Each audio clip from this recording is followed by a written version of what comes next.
I have nothing to do that time. It's just to have a quality time in doing such things kung saan ako mag-grow as an individual.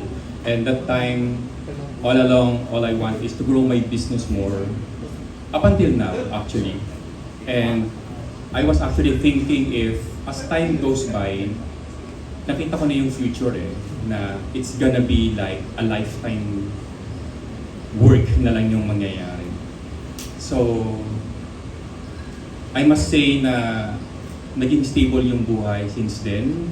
I was able to travel a lot and I was able to do and to get some things that I think I cannot afford kung hindi ako mag-strive hard more that time. And while doing that, of course, I make sure that I'm gonna be a responsible father every day. And I wanted na hindi ko sila left behind to my own dreams, like this one.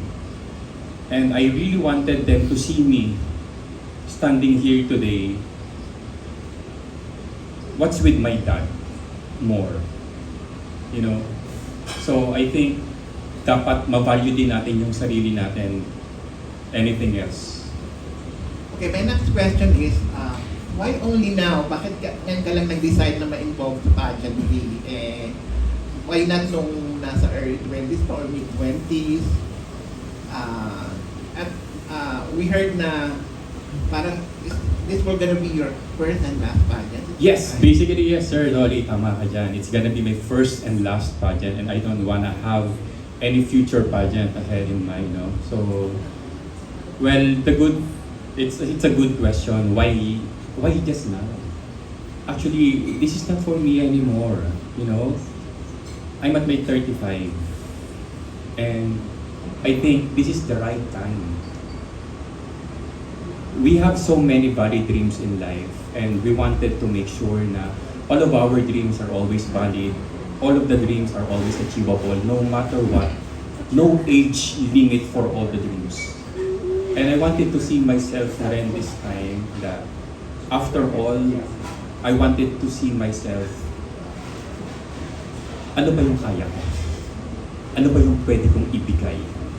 What can I showcase more? And I believe I can inspire a lot of people, especially at this kind of age, especially not only the young generations, you know? Kasi I wanted to break the stigma kasi bakit, the question is, bakit ngayon lang? Right? There is always a room and the right time for everything. So I think, in my case, I'm already an experienced one and a responsible. So I think mas marami na akong mabibigay this time, like my time, my everything. Okay, and for my last question, for the coming activities of King of the World, Philippines, ano yung magiging agenda mo para mapansin ka, para lumutang ka, para makapagsabayan ka sa iba? And then, what is your thought on sa mundo ng pageant na ngayon na both for men and women na okay na kahit may asawa, may anak, yung age limit hindi na ganun kahigpit. Right. So really all I want is just to be myself. Nothing more. Walang dapat na nalileft behind sa mundong ganito. Regardless with the age, regardless with your race, regardless with your status. I believe all of us are capable to do whatever that we wanted to do in life. And I believe this is the right time na for the King of the World Philippines as a pioneer, you know, I have a lot in my table where I can share a lot of things for the organization itself. Not only for myself, of course.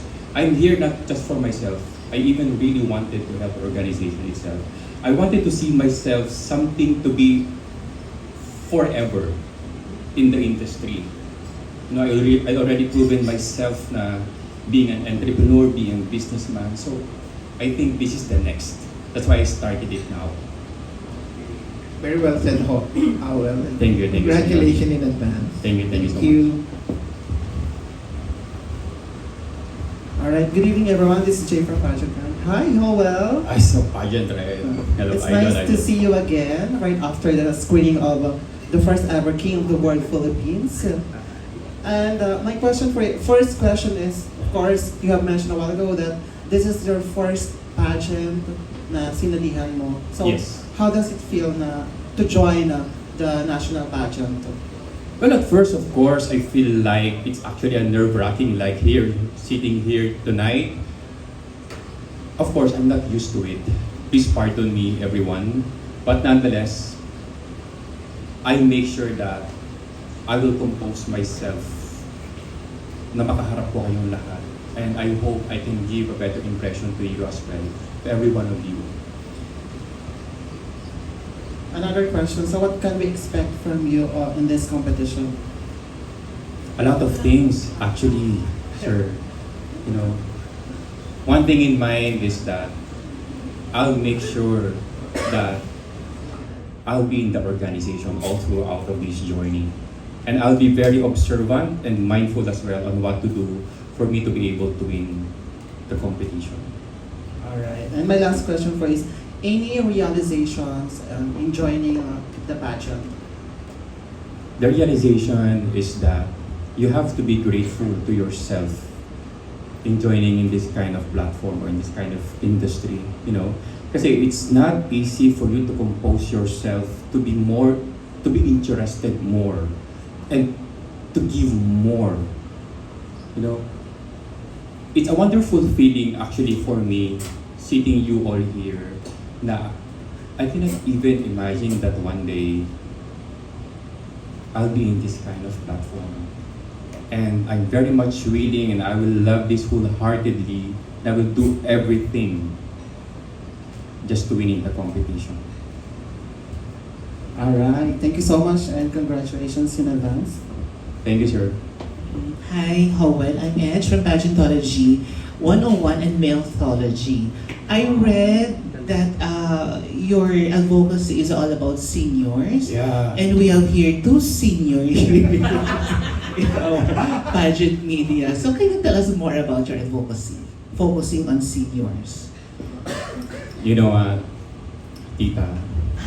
Should I call you?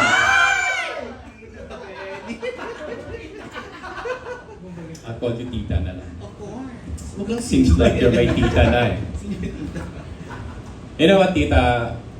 All this time, I really miss a lot my grandma now. No? She's with me, especially that I was 18 years old then when I had my first baby, Michi. She's the one taking of my daughter when we both working at the age of 18. And by the way, she's actually blind. You know? She was able to take care of my daughter up to 2 years old of her. You know? She's blind. She's totally blind. And she's with me since then nung nabubuhay pa siya. So I really miss her a lot. But anyway, I really wanted to pursue my advocacy for elderly, you know. Kasi, by the way, I actually work for a non-profit organization for elderly care as well. Not only for the elderly, even for the street children, for an individual as well. I even wanted to help more. But I really wanted to focus for the elderly. And if I'll be privileged enough to work for the organization, this is the thing that I really wanted to help them as well, to have a cause like this. Kasi I don't want to feel them like useless na sa buhay, you know, because of the age. And I don't want the feeling, my heart goes to them talaga. Ayoko ng feeling na nakikita yung mga matatanda na napapabayaan, na hindi na sila binavalue, especially like ako, I already have a senior citizen mom. And nakita ko yung value na tumatanda yung mom ko as time goes by, na kailangan niya ng more attention, more love. So I really wanted to focus and I really wanted to be more knowledgeable enough for the advocacy of mine. Sana manalo ka kasi yung advocacy natin magbe-benefit of course si Tito Jake Pano and Tito Tony. Thank you. Good luck. Hindi kasi gusto ko siyang manalo para sa inyo. My next question. Gwapo ni Howell, no? I would like to tell this in general because all of us na mga candidates, not just for male pageantry, even for female, nakakatuwang isipin dahil through this, natututo yung bawat candidates na ano ba talaga yung purpose nila in joining. They're not just to showcase their pretty faces. We are not just here to showcase our good physique, our good body. This time, nagkakaroon ng purpose. Natututo tayo, napapakita natin kung ano talaga yung character natin as an individual. Napapakita natin kung ano pa yung mga kaya nating gawin o yung mga hidden talents na hindi pala natin lubos maisip na kaya pala natin gawin. And this is actually a life-changing for everyone dahil kung iisipin natin, marami tayong mga bagay na sineset aside na feeling natin hindi pinapriority sa buhay natin.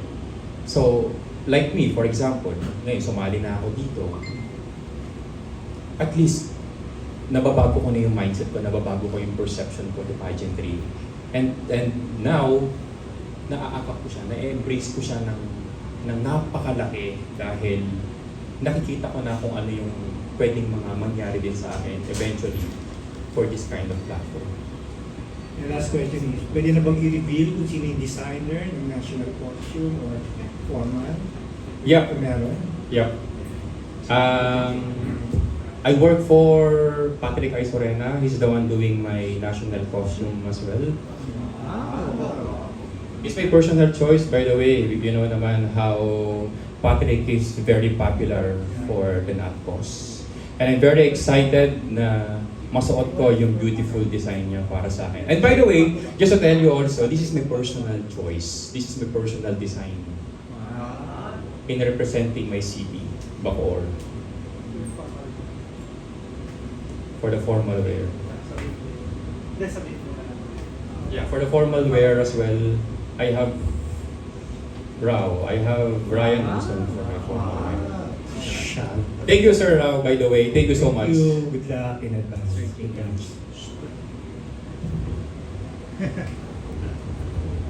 Hi, I'm Jay Pataw for Malaya Business Insight. Good evening, sir. Good evening, Howell. Howell, three questions. My first question is, what is your immediate goal in joining King of the World? My immediate goal, number one, is ayoko magkasaya ng oras. I myself consider as a very unstoppable person. And whenever that I wanted to achieve the thing that I really wanted to achieve, I'll make sure to you, gagawin ko yan. With purpose. And in good intention. And which is? And which is, number one, as a pioneer of the King of the World, of course, gusto kong ako yung una nilang maging king. Dahil ang king, again, ay walang magiging ibang definition, kundi siya ay dapat mature na para sa akin. At ready na.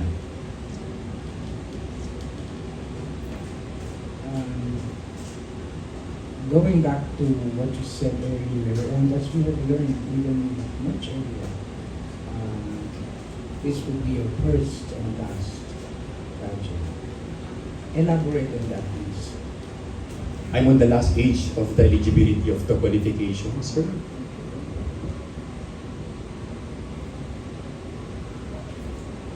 I didn't see myself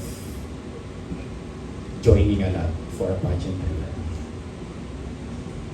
This is not my line. And like what I've said, this is not for me anymore. But I love doing this now. And this is the best time for me. All I want is just to prove myself what a father like me has more. So, you have the support of your children when you get this part of your children. So, what can we what can you contribute to the pageantry world and to maybe to show business because pageantry is a form of entertainment, right? So what particular can you contribute aside from your advocacies,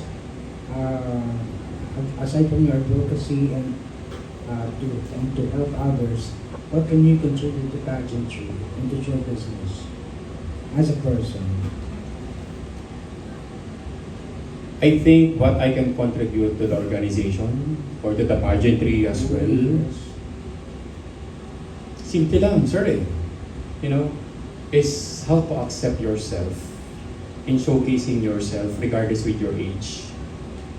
You know, to see yourself na in this kind of platform.